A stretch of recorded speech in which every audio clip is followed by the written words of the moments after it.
अब है question number 3। SN and company uses petty cash fund for recording petty payments. Following are the selected transaction during September 2010. SN and company है जो established cash fund जो है वो use करती है किसके लिए? petty payments के लिए, ठीक है, छोटी छोटी जो payments होती हैं। तो ये कुछ transactions दी हुई हैं, ठीक है। रिक्वायर्ड में हमसे कहा गया record the above transaction in the पेटी कैश बुक। सिंपल है, पेटी कैश बुक जो है उसका फॉर्मेट हम बनाएंगे और सारी ट्रांजेक्शन को उसमें रिकॉर्ड कर लेंगे। सेकंड रिक्वायरमेंट है बैलेंस द पेटी cash fund on September 30, 2010 and enter the amount on October 1, 2010। वही बैलेंस हमें करना है, ठीक है। तो हम यहाँ पे पेटी कैश बुक का जो है वो फॉर्मेट प्रिपेयर करते हैं।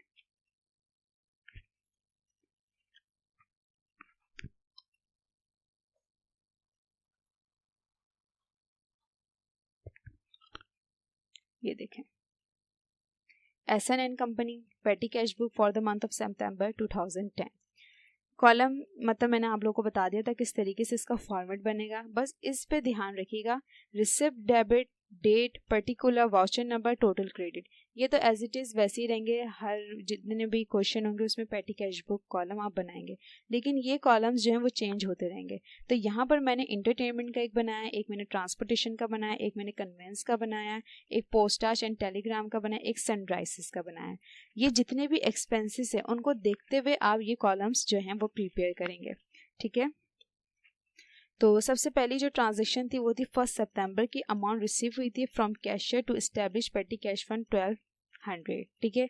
ये वही अमाउंट है जो छोटे छोटे एक्सपेंसेस के लिए रिजर्व की जाती है, ठीक है। और उसको हम कहाँ रखते हैं? यहाँ पर, ठीक है। 1200 हमने रिसिप्ट डेबिट के कॉलम में लिख दिए हैं। डेट क्या थी इसकी? 1 सितंबर, और ये क्या था? पेटी कैश फंड, ठीक है।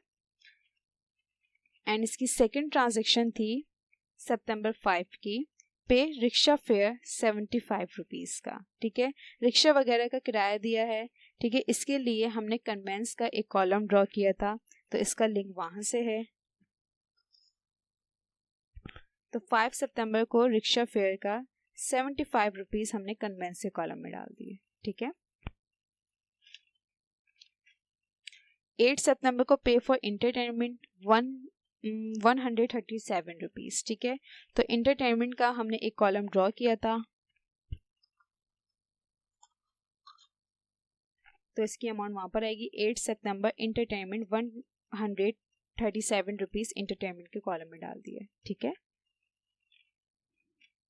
फिर 12 सितंबर को पे for Telegram charges 62 rupees,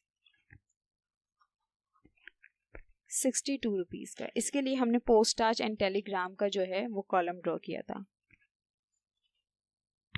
12 September Telegram charges 62 rupees हमने पोस्टाज एंड टेलीग्राम के कॉलम में रिकॉर्ड कर दिए। 30 सितंबर पे फॉर ट्रांसपोर्टेशन 50 रुपीज़। इसके लिए हमने एक ट्रांसपोर्टेशन का कॉलम ड्रॉ किया था, ठीक है। तो 13 सितंबर ट्रांसपोर्टेशन 50 रुपीज़ हमें ट्रांसपोर्टेशन के कॉलम में रिकॉर्ड कर लिए। एंड लास्ट इज 13 सितंबर ही पे फॉर रिपेयर ऑफ कंप्यूटर 100। तो इसके लिए यहाँ पर अगर देखा जाए तो कोई कॉलम हमने ड्रॉ नहीं किया था। रिपेयर मतलब कोई भी चीज़ अगर रिपेयर वगैरह हो रही है, ठीक है ना, कोई छोटी मोटी रिपेयर होगी, इसलिए इसको पेटी कैश बुक के ट्रांजेक्शन्स में हमें दिया गया है। तो इसका हमने कोई कॉलम नहीं, एंटरटेनमेंट से इसका कोई लिंक नहीं है, ट्रांसपोर्टेशन से इसका कोई लिंक नहीं है, कन्वेंस से इसका कोई लिंक नहीं है, पोस्टाज एंड टेलीग्राम से भी इसका कोई लिंक नहीं है। जब जो कॉलम्स हमने बनाए हो और उससे उस एक्सपेंस का ताल्लुक ना हो, तो फिर हम उसको सनराइजेस या मिसलेनियस एक्सपेंस में रिकॉर्ड कर लेंगे। तो यहाँ पे हमने लिखा है कि 13 सितंबर रिपेयर कंप्यूटर 100 हमने सनराइजेस के कॉलम में रिकॉर्ड कर लिए।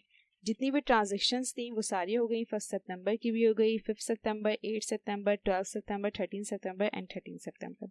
तो सारी जो ट्रांजेक्शन्स थी वो पेटी कैश बुक में हमने रिकॉर्ड कर ली। अब हम बैलेंस करेंगे अकॉर्डिंग टू सेकेंड रिक्वायरमेंट, जो कि हमें सेकेंड रिक्वायरमेंट दी गई थी। बैलेंस का मैंने यहाँ पे तरीका बताया था कि ये जो 1200 के जो हमने रिसीव कर रहे हैं पेटी पेमेंट्स के लिए, वो 1200 हमने एज इट इज़ उतार ली यहाँ पे, ठीक है। फिर हमने यहाँ पे सारी जो कॉलम्स थे उनकी अमाउंट्स को टोटल करा। तो सबसे पहले हम क्या करते हैं, ये जो टोटल क्रेडिट का एक कॉलम है उसमें हम ये 1 बाय 1 अमाउंट लिखते रहेंगे। ये 75 लिखे, फिर एंटरटेनमेंट के 137 रुपीज़ लिखे, फिर टेलीग्राम चार्जेस के 60 रुपीज़ लिखे, 62 रुपीज़, फिर ट्रांसपोर्टेशन के 50 रुपीज़ लिखे, एंड रिपेयर कंप्यूटर के 100। मतलब इनकी अमाउंट इस कॉलम में भी आएगी और इस एक्सपेंसेस का किस कॉलम से लिंक है उधर भी हम जो है यहाँ पर अमाउंट रिकॉर्ड करेंगे। ठीक है, आप लोग समझ रहे होंगे कि दो दो जगह रिकॉर्ड क्यों कर रहे हैं, हम यहाँ पे भी रिकॉर्ड करें, यहाँ पे भी रिकॉर्ड करें, क्योंकि ये तो कॉलम्स की डिस्ट्रीब्यूशन है कि जितने भी एक्सपेंसेस थे उनको हमने कॉलम्स में लिखा जिस कॉलम से उसका ताल्लुक था। ठीक है ना, कि एंटरटेनमेंट का इतना एक्सपेंस गया, ट्रांसपोर्टेशन का इतना एक्सपेंस गया, और कन्वेंस का इतना एक्सपेंस गया, पोस्टाच एंड टेलीग्राम का इतना एक्सपेंस गया, एंड सनराइजेस का इतना एक्सपेंस गया। ठीक है, लेकिन ये हमें टोटल एक्सपेंसेस बता रहा है कि जितने भी इस महीने या इस साल एक्सपेंसेस हुए हैं वो हुए हैं 424 रुपीज़। ठीक है, तो ये सारे आपने कॉलम्स जो हैं वो टोटल कर लेने हैं, वो यहाँ पर आएंगे। ठीक है, ये वाले कॉलम भी आपने टोटल करा तो 424 रुपीज़ आया। ठीक है, अब आपने क्या करना है कि ये 1200 आपको यहाँ पे भी लिखना है। ठीक है, और यहाँ पे भी लिखना है। ठीक है, फिर आपने इस 1200 को उस एक्सपेंसेस से माइनस किया जो इस मंथ हुए हैं। ठीक है, तो 1200 को हम 424 रुपीज़ से जब माइनस करेंगे तो हमारा जो डिफरेंस आएगा वो 776 रुपीज़। ये हमारा बैलेंस सीडी हो जाएगा 30 सितंबर, एंड ये 776 रुपीज़ यहाँ पे लिखेंगे, और ये हमारा बैलेंस बीडी हो जाएगा 1 अक्टूबर।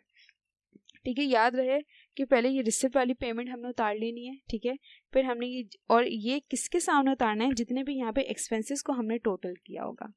ठीक है, फिर एक लाइन को छोड़ने के बाद वो जो थर्ड लाइन होगी वहाँ पे हमने वो रिसिप्ट वाली जो पेमेंट होगी, उन रिसिप्ट जो मतलब रिसिप्ट पेमेंट कह रही हूँ मैं, जो रिजर्व वाली अमाउंट होगी उसको हमने दोनों जगह पे लिखना है, क्योंकि हम यहाँ से माइनस करेंगे। ठीक है, कि हमें एक्सपेंसेस के लिए 1200 दिए गए थे और उसमें से 424 रुपीज़ जो है वो खर्च हो चुके हैं। तो अब कितने बचे, तो हमारे पास जो बचे वो बचे 776 रुपीज़, जो कि बैलेंस सीडी 30 सितंबर एंड बैलेंस बीडी 1 अक्टूबर।